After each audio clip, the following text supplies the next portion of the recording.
Wan nikahu utawi nikah iku mustahabun iku sunat. Akan nikah hukumnya sunat liman kedui wong bagi seseorang yahtaju kang butuh sopoman. Yahtaju kang butuh sopoman ilaihi maring nikah. Bitauqonihi kalawan keinginan nyaman, keinginan lilwat'i untuk menginjak. Wate itu menginjak.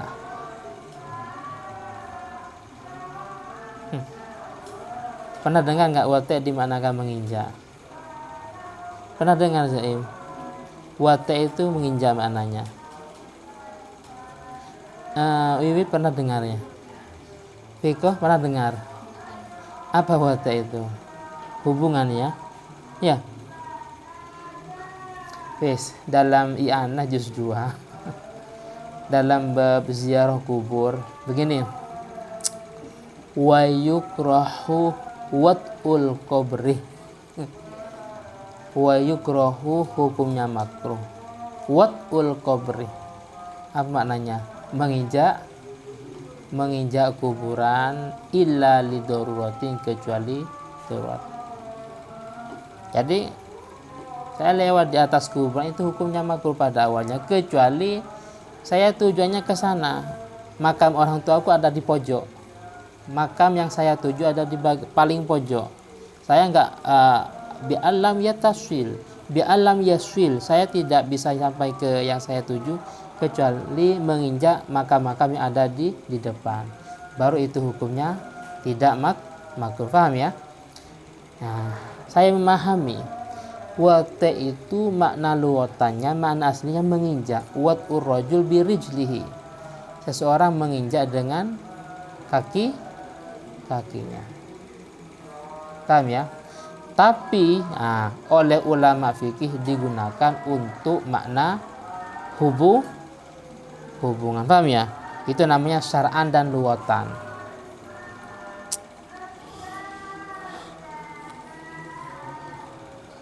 Wa yajidu lan nemu sapa wong menemukan ahibatahu ing pira-pira biayane wong.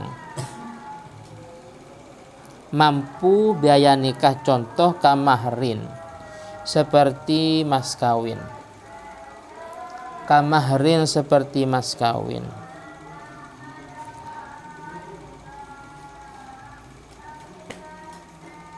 Besok kalau mau nikah diusahakan aisar. Apa aisar? Memudahkan. Ketika itu kan dimusyawarahkan. Pak Fiko dengan calonnya ya dimusyawarahkan kira-kira berapa. Calonnya minta 1 juta, Pak Fiko minta 100 juta, nggak boleh.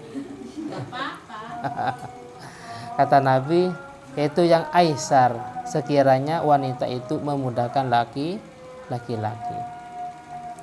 Itu ditinjau dari yang perempuan, tapi ditinjau yang laki-laki sekiranya juga agak banyak ya, tapi yang jelas sekiranya tarodin, keduanya musyawarah, sekiranya saling ridho, saling rela. Oh ini yang pas sekian umpamanya. Yang jelas mas kawin itu tidak ada batasannya, minimal dan maksimal berapa yang jelas, yaitu sekiranya ja'luhu manfaatan, bisa berguna, bisa bermanfaat. Apa artinya? Jadi ya bukan barang najis ya, bukan barang najis. Berarti kalau najis tidak bisa dijadikan sebagai mas kawin. Atau bermanfaat secara kasat mata, yang tidak bermanfaat kahaswatin, cuman 1 biji kerikil. Wa zawwajtuka bi makhtubataka bi mahri haswatin. Saya nikahkan engkau dengan tunangannya dengan mas kawin 1 kerikil. Kira-kira apa manfaatnya? Jadi setiap yang tidak bisa dijadikan sebagai mabe atau jual barang yang dijual, itu juga tidak bisa dijadikan sebagai mas kawin. Itu kalau mas kawinnya berupa benda. Ada kalanya mas kawin berupa manfaat. Wis yang laki-laki ini ahli apa? Ahli taklimil Quran. Sedangkan yang perempuan nggak bisa baca Al-Quran. Bimahri taklimil Quran, dengan mas kawin mengajari lah itu boleh-boleh saja ya. Apalagi dengan mas kawin alat perangkat sholat. Tapi yang jelas semuanya harus dimusyawarahkan. Terus kalau umpamanya banyak, ternyata yang laki-laki tidak mampu bayar, itu namanya dain. Apa dain? Hutang. Hutang.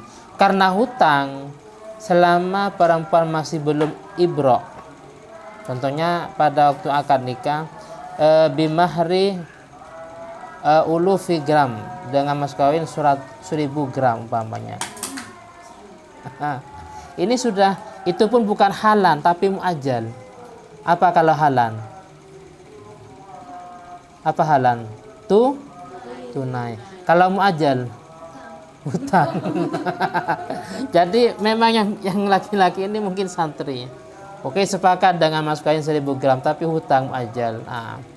Nyampe 1-2 bulan ternyata dia curhat pada istrinya, saya nggak bisa membayar mas kawin yang sebanyak 1000 gram. Kalau memang yang perempuan itu belum ibro, belum membebaskan, mengatakan wis mas nggak usah bayar, itu dianggap hutang. Berarti suami punya hutang pada istrinya. Tapi kalau memang yang perempuan mengatakan abrotuk, wis nggak usah bayar, berarti sudah iskot, sudah gugur hutangnya. Wa nafakotin, dan mampu masalah nafakoh, belanja. Nafakoh kalau di fikih itu diukur dengan kulla yaum, tiap hari. Tiap hari berapa? Tiap hari berapa?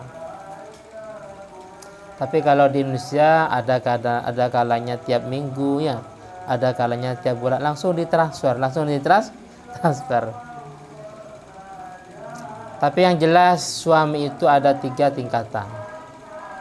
Ada musir, ada mutawasid, ada mu'sir. Apa musir?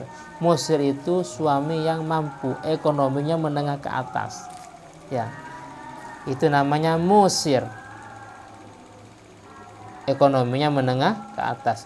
Yang kedua mutawasid, tengah-tengah, biasa-biasa saja. Yang ketiga mu'sir. Mu'sir itu ekonominya menengah ke bawah. Makanya istri harus tahu kondisi suami, apakah suami itu musir bagian pertama, atau mutawasid, atau mu'sir. Itu yang paling parah. Jadi nafkah itu bisa diukur dengan tiap hari dalam fikih. Kalau kita kadang tiap bulan. Ada kalanya selain itu, selain nafkah, ada kalanya 1 tahun 2 kali. Kalau dalam fikih yaitu masalah pakaian. Pakaian yang sekiranya dibutuhkan di musim hujan, musim dingin sama musim panas. Itu termasuk kewajiban suami. Tapi kalau di Indonesia biasanya ketika musim manten ya. Musim manten atau lebaran. Jadi kalau di fikih itu disesuaikan syita au musim dingin atau musim panas. Tapi kalau di Indonesia disesuaikan apakah musim manten atau musim lebarannya baru ganti. Lah sekarang fa'in fukidal ahibbah, fa'in fukidah mungko lamun tidak menemukan al ahibbah biaya, maka lam yustahab mungko tidak sunnah lahu bagi man lahu kedhi wong opo anika opo nikah.